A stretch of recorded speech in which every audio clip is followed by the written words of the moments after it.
Welcome everyone at How to Integrate Standard Conforming Applications with MidPoint via Connector or via the SCIM Overlay webinar led by our gold partner, DAASI International.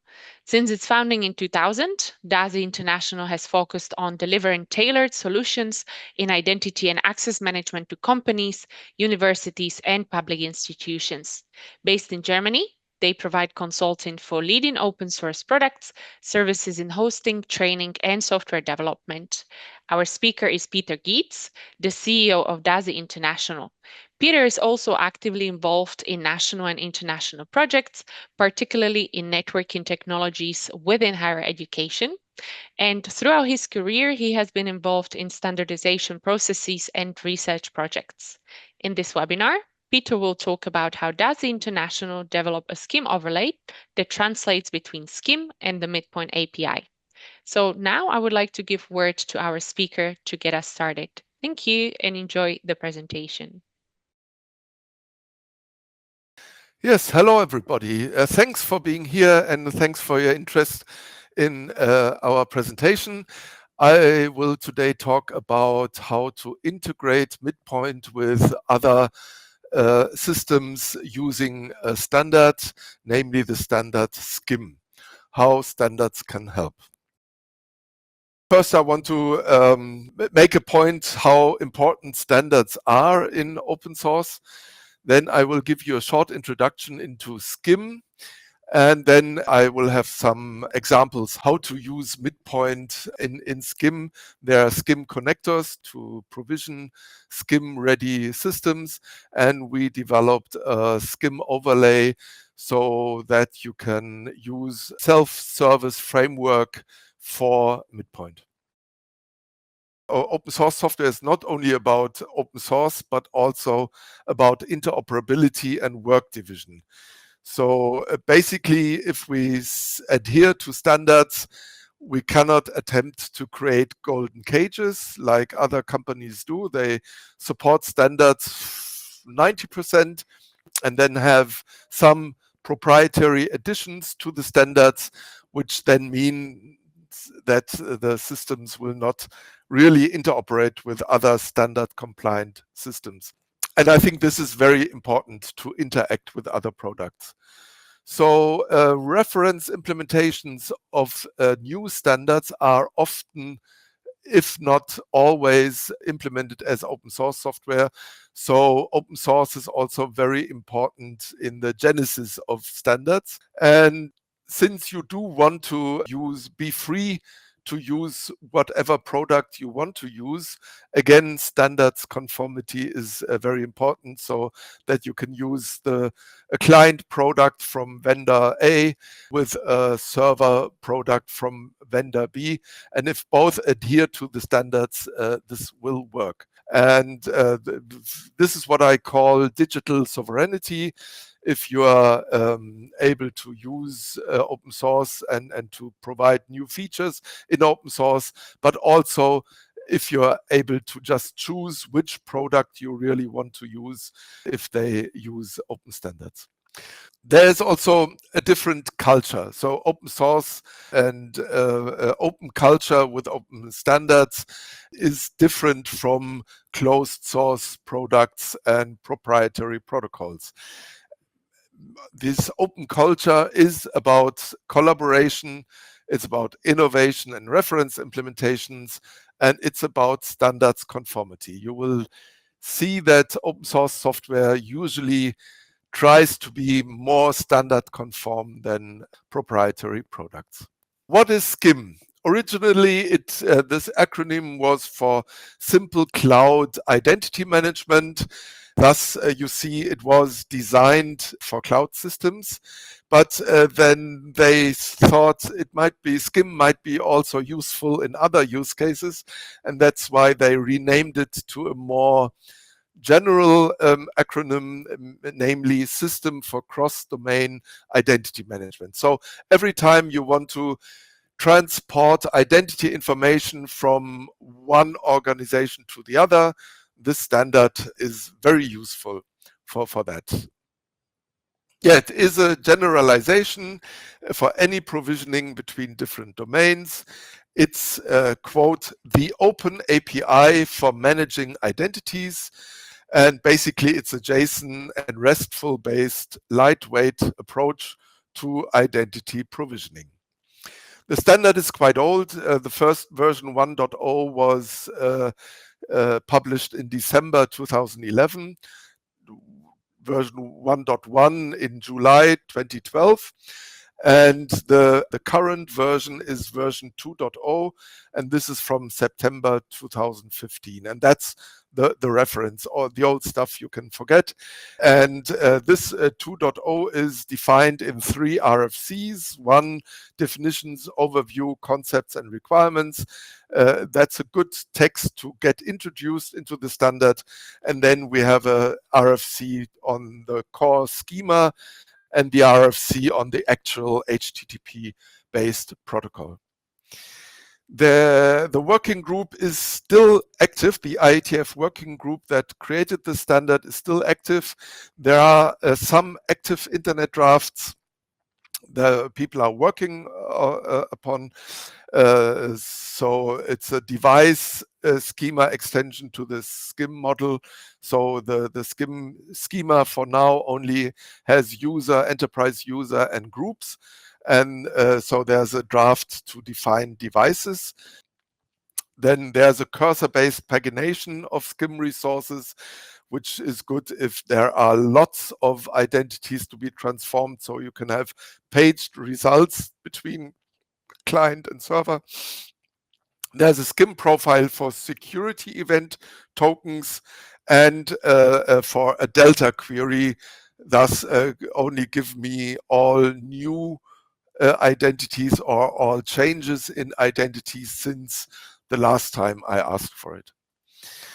There are also some expired drafts that might be revived again. There are lots of expired drafts, to be honest, but these 3, I think, would be worthwhile to reconsider. One is about password and account status extension for managing passwords and password usage.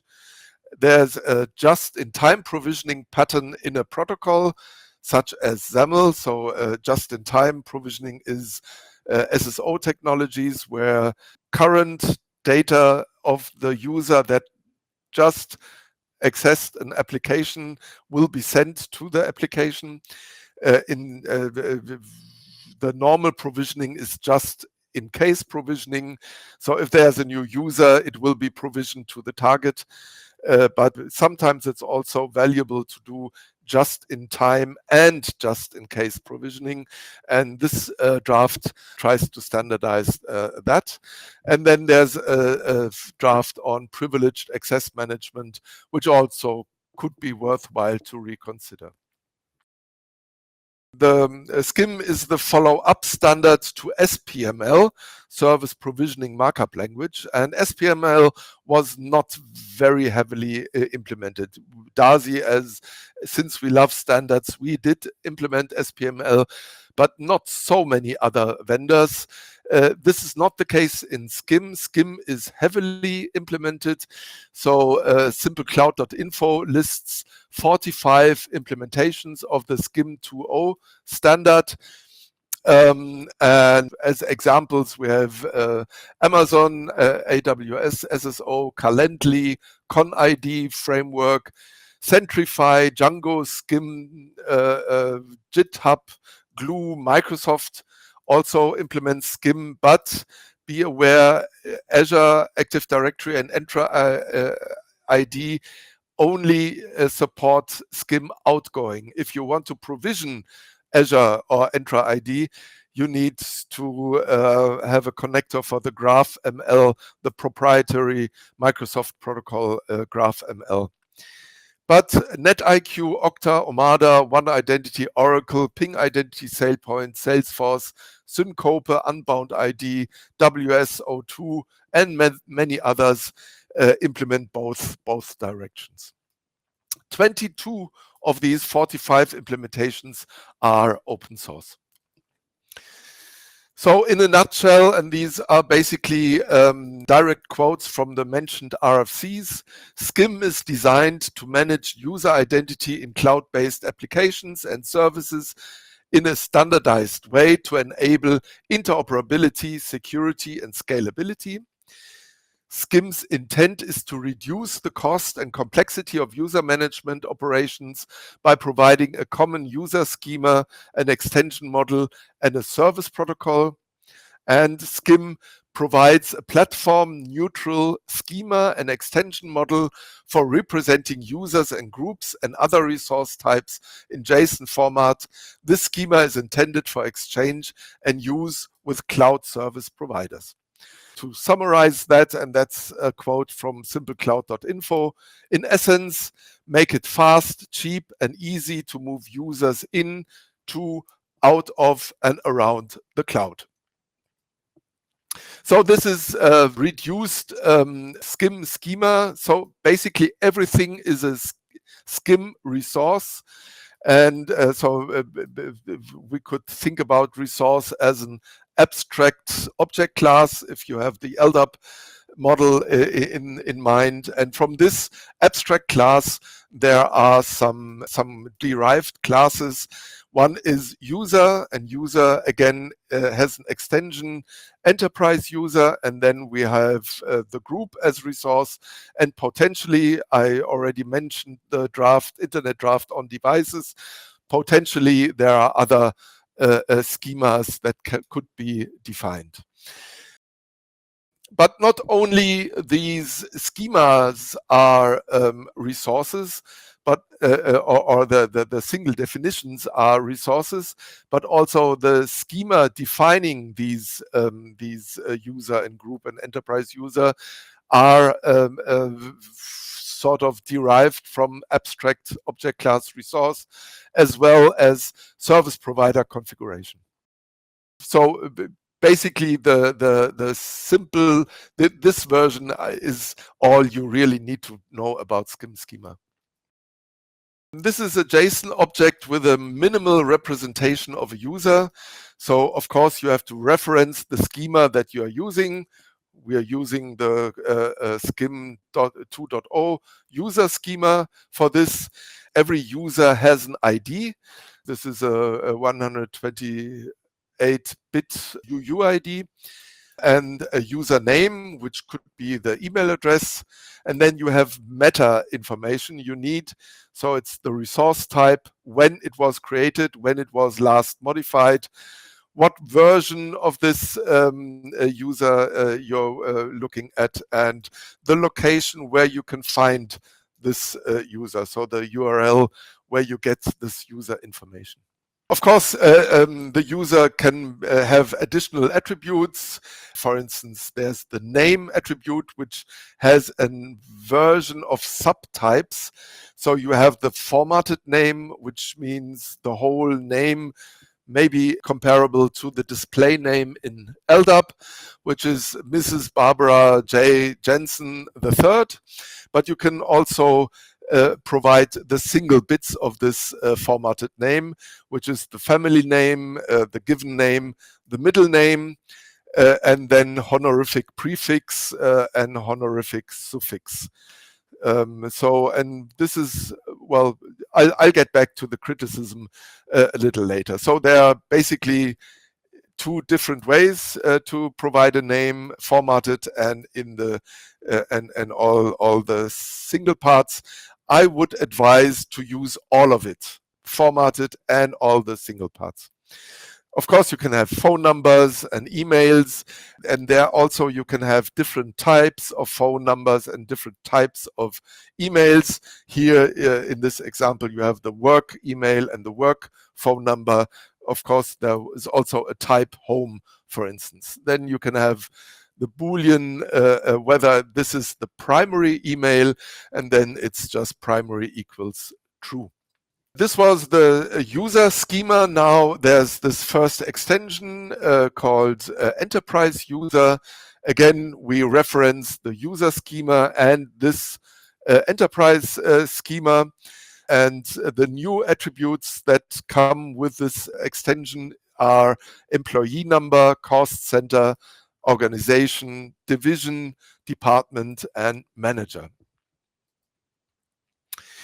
But more extensions to this user are possible. And already in 2013, at a Time Unconference, I chaired a session on SCIM, where we thought about providing a SCIM schema for EduPerson. EduPerson is very heavily used in the higher educational realm. So XAML assertions generally contain EduPerson attributes. Breaking news, very recently there has been founded a new group that wants to really take up this work, basically providing SCIM schema for EduPerson and also for VO person, virtual organization person, again, heavily needed in the research infrastructure world. And yes, so we have a new task force. There are 6 or 7 members of this task force, and we will work on these 2 schemas. And this might also be a valuable input for other current activities, namely on verifiable credentials, where we also need JSON objects for EduPerson and for VO person. Yeah, we already did extend the schema basically for role information. So in our DITMOS product, we call it SCIM++. It's the standard SCIM, and we have an extensions. So we only have the concept of groups, but now we also have the concept of roles and can also transport role information. The motivation was that we use SCIM within our product. So the web-based framework for administration interfaces and self-service interfaces speaks SCIM with our core identity management in DITMOS. And because we need role information there, we added roles, the additional resource type roles.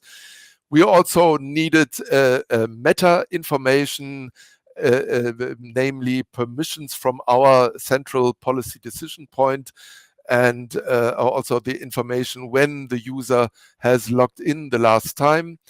And we can also now include customer-specific attributes that needed to be exchanged from the front end to the back end.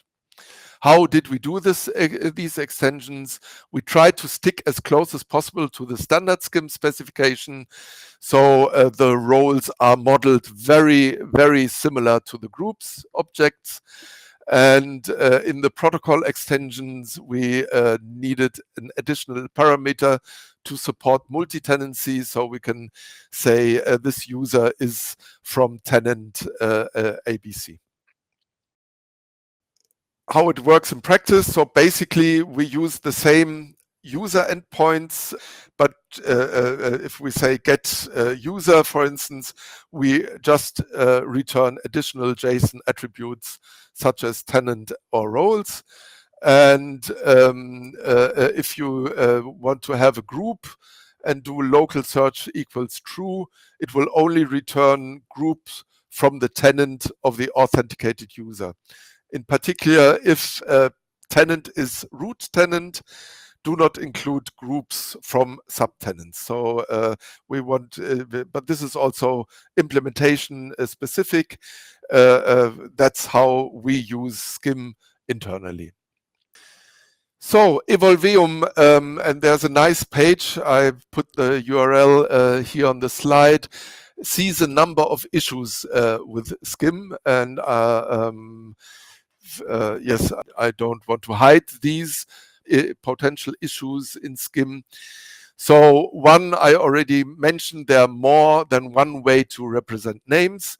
But if you stick to the rule to use all bits, including the formatted name, then you shouldn't have a problem with that. The concept of groups with members can lead to very big groups, just like in LDAP. Yes, this is true. It does create performance problems if you have a group with, let's say, thousands and thousands of members, and this is a problem, and we had this problem in LDAP as well. But for backward compatibility, the SCIM people did decide to use the concept of a group object, which has members included. There are possibilities in LDAP. We can get rid of the problem by using so-called dynamic groups, which are just LDAP filters. Every entry that complies to this filter can be seen as member of a group. And similar, one could get away with this problem also in SCIM by using filters. But yes, so basically there is a problem. You should just try not to have groups bigger than, let's say, 1,000 members or so. In SCIM, the unique username is mandatory, and Evolveum thinks that could be problematic because you want to take care that the uniqueness is done at the place where you create a new entry. So basically, Evolveum thinks it might be good to send data about an identity, but then say you create the unique username, so it is sure that you really have a unique name in your system. Again, if you take care,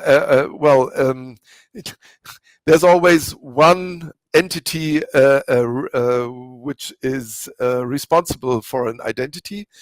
And if this entity makes sure that the names are unique, every target to which this identity information will be sent will also have a unique name. So I think this issue is not a very, very dramatic one, but you can see it as an issue. The Evolveum page summarizes the end, as long, and direct quote, as long as you are aware of all the limitations of SCIM and it still satisfies your needs, it is perhaps okay to use SCIM. So this is a quite lukewarm recommendation for SCIM.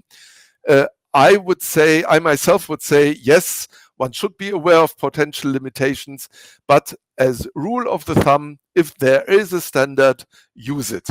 Because a standard is created in lots of intelligent people are discussing while creating the standard. And if you create a proprietary API or whatever, you just have your own brain to think about completeness. If there's a whole group of experts, I would say their results will be better than what I think what I can think of myself. And of course, standards are to be used for interoperability, which I made clear in a slide before. What about SCIM and MidPoint? Again, direct quote from the same page I already mentioned, Evolveum page. They say, we do not use SCIM in MidPoint, not directly anyway. One argument is that the MidPoint API is older than SCIM, which is true. And of course, the MidPoint API is much richer than SCIM. It has more features than SCIM. Tries to be as simple as possible. So again, a quote, even though the schemas are similar, they are not the same, and that they are not directly compatible. But MidPoint supports SCIM indirectly. There are a couple of SCIM-based connectors for some services, and we expect that we will develop more such connectors in the future. And that's the way Evolveum put it. There are efforts to create a SCIM API for MidPoint as a contribution to MidPoint project. I assume this is exactly the SCIM overlay we created and which is available as open source. It's not an official contribution to MidPoint, but you can get it and you can use it. And I'll talk about this overlay a little more later. So these are the SCIM connectors. There are some SCIM connectors for SCIM 1.1, which shouldn't be used, but there's a SCIM 2 connector, which was created by a company called Exclamation Labs, which now is called Provision IAM after some mergers. This is a very useful connector. We also have a dedicated SCIM connector for glue, which we created. This was to make sure that it really fits to the glue SCIM endpoints. So, but it can also be generalized, and all of these connectors are open source. So before we had the SCIM connector, we provisioned glue from MidPoint, for instance, or from any other identity management or identity governance system via the LDAP ICF connector. So we provisioned LDAP, and glue could use this LDAP server as a backend. And so the identity information was known to glue. But glue nowadays has more than an LDAP backend. You can have a Couchbase, so a NoSQL backend, and you can also have an SQL backend. And for these different backends, the old approach by using the LDAP connector was not applicable anymore. And that was our reason to implement the SCIM ICF connector, which speaks with the SCIM interface of glue. And now it's totally transparent which backend should be used by glue. Coming to the second example, and this is, and I already mentioned it, we have, so what you see is DITMOS. This is DAASI Identity Management with Open Source. That's what the acronym DITMOS stands for. It's DITMOS consists of a number of modules for dedicated tasks. We have one module for aggregating data from source databases. We have one module for managing the data. This is called LUI, LDAP user interface. The aggregator is called ETL Flow. It's a workflow system for extracting, transforming, and loading identity information. And both these modules speak SCIM to our, that's what we call DITMOS core, which is the, well, basically the back end of our identity management. And this core is encapsulated by REST interfaces. And one of these REST APIs is SCIM. So basically ETL Flow and LUI talk SCIM with our core backend. Here is a more detailed technical diagram.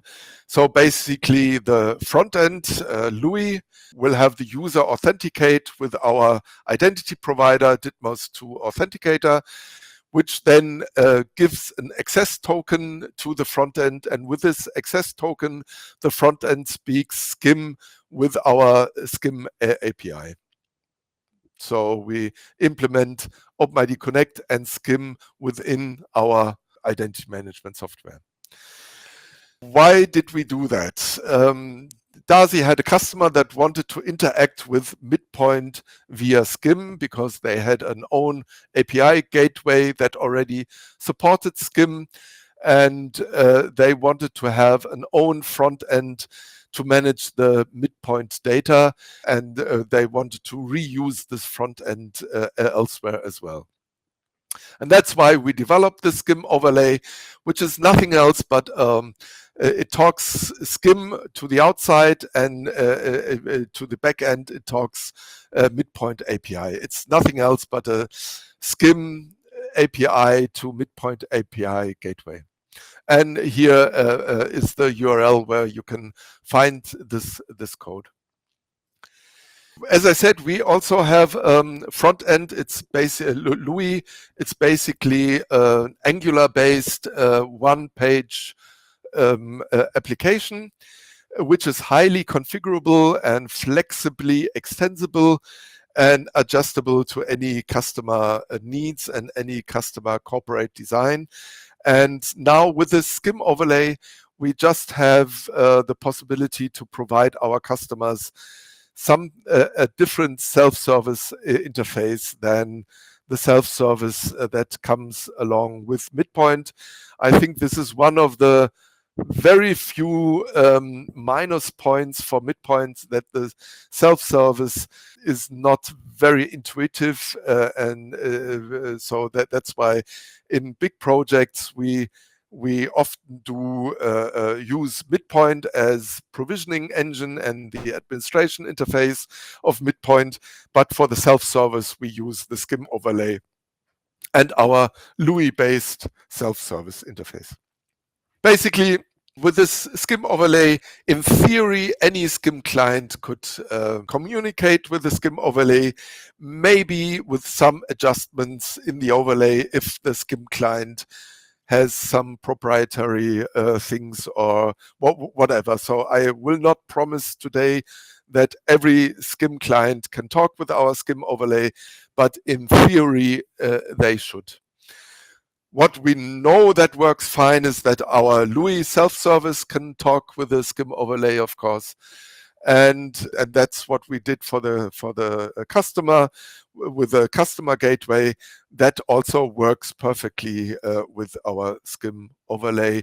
And with that, our customer can apply any type, any number of applications that then support the customer gateway, and the customer gateway then talks SCIM with MidPoint. Yes, so to summarize, could SCIM be a lingua franca for identity provisioning? I would say yes, because it is supported by many vendors and developers. You have SCIM libraries for any programming language you can think of. Most probably, SCIM has an extension mechanism, so you can use different schemas while adhering to the SCIM protocol. In Ditmos 2, we defined some internal extensions, and some of that might be worthwhile to standardize. There are other standardization efforts I told you about, EduPerson and VOPerson. Schema for SCIM will be happening most probably next year, 2025. SCIM and MidPoint is a good fit as far as we are concerned. You can use SCIM connectors to provision targets that have a SCIM endpoint, and you can use the SCIM overlay to, for instance, to add SCIM-speaking self-service components. Of course, the mentioned limitations need to be taken into account, but nevertheless, yes, I would say SCIM is the future lingua franca for identity. Thank you very much for listening and for your attention.